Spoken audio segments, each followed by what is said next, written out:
That was difficult.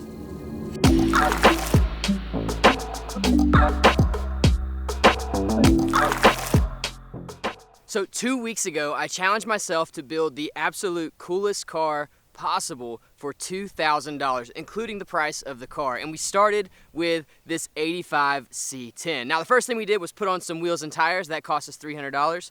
We fixed the engine and upgraded a little bit with a rebuilt carburetor and a new intake. That cost us, $195.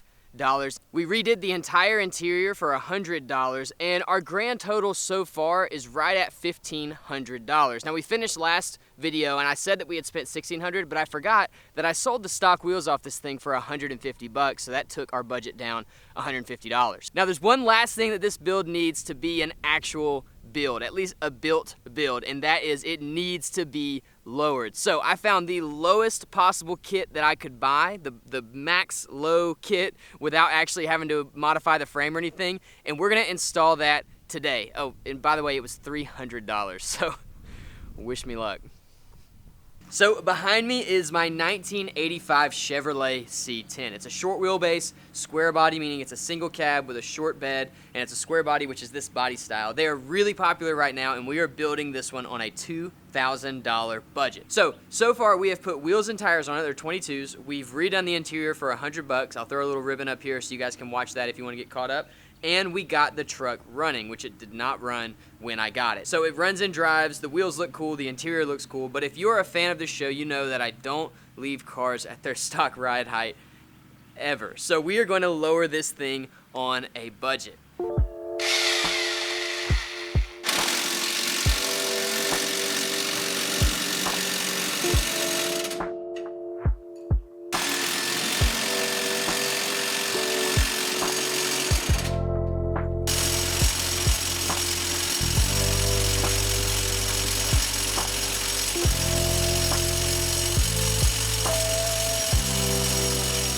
This is taking way too much time, so we're gonna break up the Sawzall. We'll get new ones.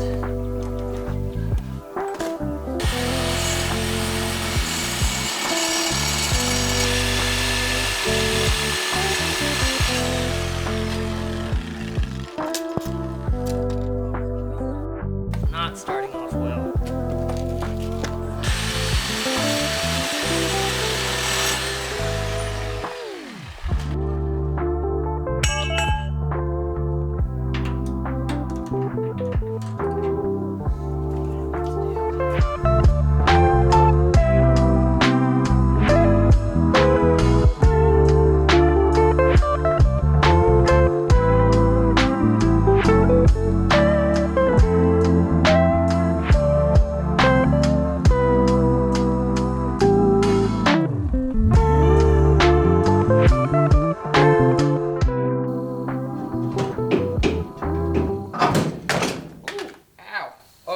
So many parts myself at once.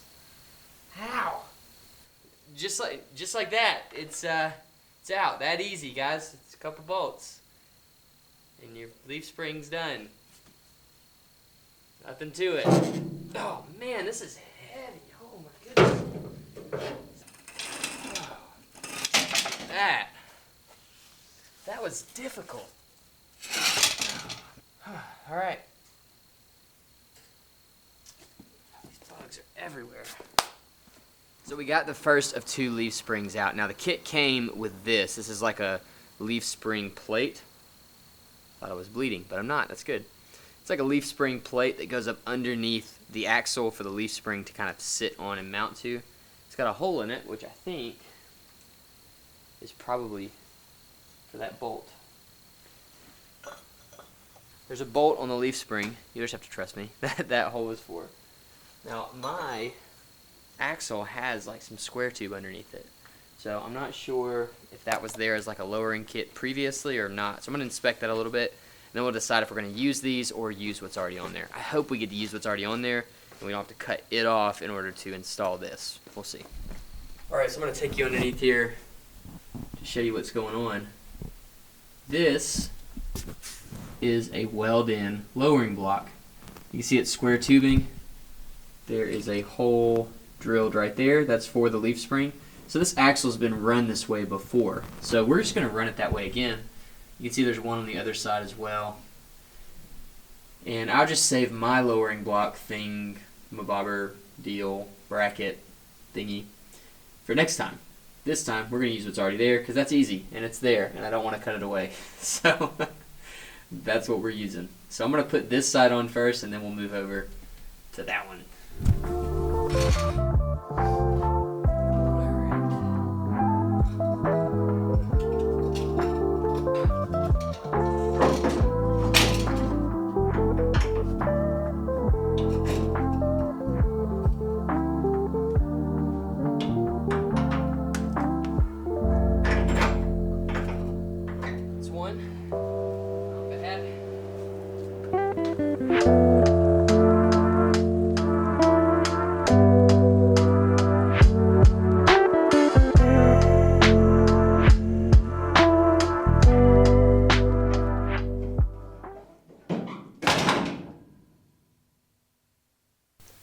Well, that's one way to do it.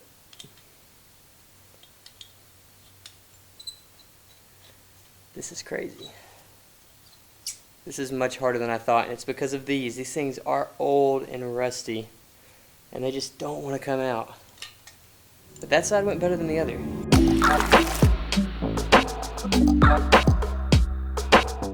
Alright, so what I'm going to try to do is leave the top part all connected. So upper ball joint, tie rod ends stay, blah, blah. So the upper ball joint, the tie rod end, I'm going to leave connected. I'm going to undo the shock, and I'm going to undo the lower ball joint. And I think that that will allow the lower control arm to swing away, and we can get our spring out and put the new one in. So if you're going to be working on old cars, there's a couple tools that I recommend you get. One, 4-pound sledgehammer. Something that's not too big so you can swing it in tight spaces. Some sort of cheater bar, just a bar to go over the end of your socket wrenches and stuff like that to break stuff loose. And then if you can afford it, an impact. Not the one I'm using, a real one. Something like Milwaukee or DeWalt or, I don't know, any of the big name brand 20-volt impacts. They're small enough to get into tight places and they will break this stuff loose. I've got this cheap Harbor Freight one. It's okay, but it's not... It takes a long time to break stuff loose with that, and I found it's actually better and faster to just do everything by hand instead of using that thing. But a good impact is worth it if you can afford it. If not, sledgehammer and a breaker bar will get you just fine. All right.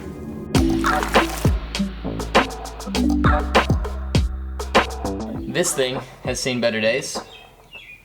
Though it does look like they've replaced them at some point. That's cool. It's good to know. Easy enough. Now the hard part is going to be getting this ball joint loose. Ball joints over time get seized up into the holes they're in. They normally are pressed in. And literally the only way to unseize them is to hit them really hard with a hammer a bunch.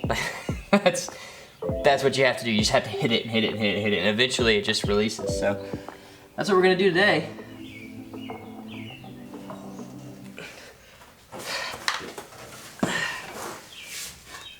Oh yeah!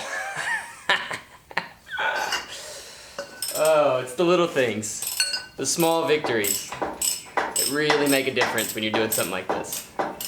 Yeah, that is good. All right.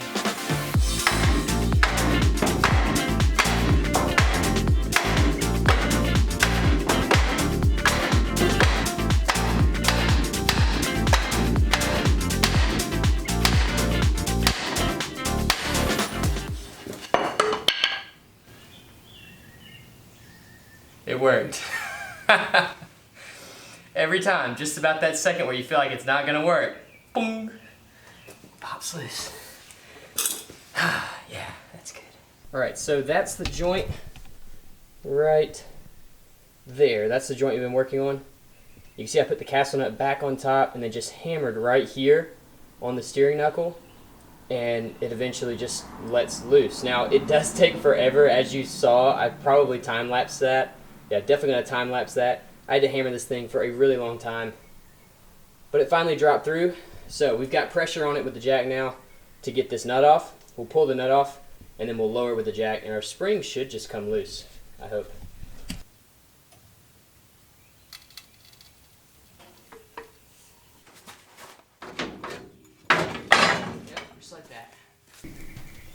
original, and then the new one you can see is much shorter. It looks like about 3 coils shorter. So that should be really cool. It should also make this really easy to put in. We'll just have to line everything up right, jack that control arm back up, and reconnect our ball joint. Pretty exciting. I actually feel like I know what I'm doing this time. That makes me happy. All right.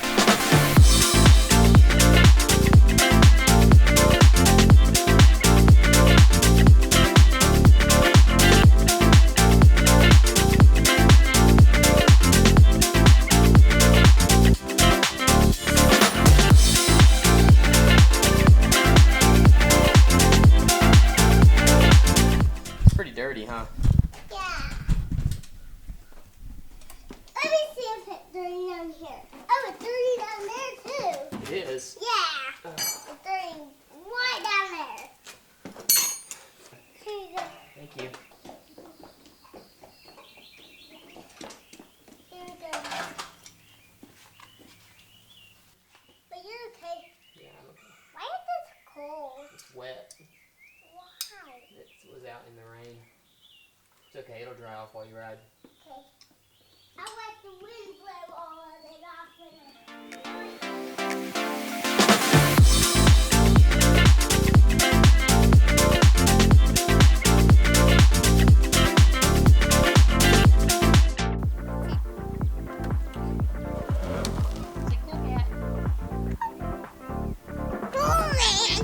Show me your tattoos.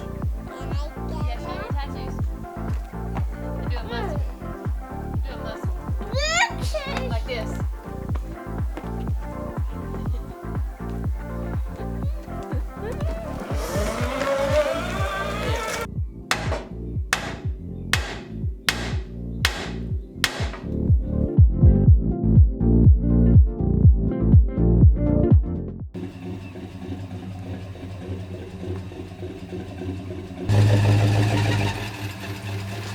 All right, this is it. It looks incredible. I'm so stoked with how this came out. Very, very happy with it. It even performs really well. I drove it around the block a few times. I'll get some driving footage of it in the next video, but I am so stoked that I decided to go with the springs and shock kit and not just the springs. We did put upgraded shocks in this thing that are made for a lowered truck, and that is super important when you're dropping something, especially dropping something this much. We went down 5 or 6 inches in the back and 3 in the front. The front could probably tend to go down a little bit more, but if I would have used the stock shocks, this thing would be absolutely scary to drive. I stood on the back of it actually with the stock shocks still in and jumped on it just to see how they would do, and the axle slammed into the frame. So that is a good thing that we got rid of those. I'm so glad that we decided to go with the shock and spring setup, and it really does handle great. For $300, I don't think I've ever had a car with so much change in the handling characteristics. Now, I do drive cars mostly, so I'm putting coilovers on them that are $500 to $1,500, and there's always a pretty good change. It's a lot more stiff, things like that. But as far as body roll and stuff, I mean, it makes a difference, but it's not substantial. This is a substantial change, and at $300, I mean, you just can't go wrong. Now, we do have some rubbing up front. We will contend with that in the next video. It's not going to be that big of a deal. But other than that, it drives really great. The axle doesn't hit the back. It is low. It's as low as we can go without C-channeling the axle, so that's awesome. And I think it looks great. Now, you'll notice it is super dirty, so we are going to be cleaning this thing in the next video, cleaning the outside, cleaning the inside a little bit more, and detailing the engine bay and making sure everything works, making sure all the fluids are clean. We're going to be getting this thing ready to be sold so that we can do another one. That's the whole point. So we're going to do this again with a new build as soon as we sell this one.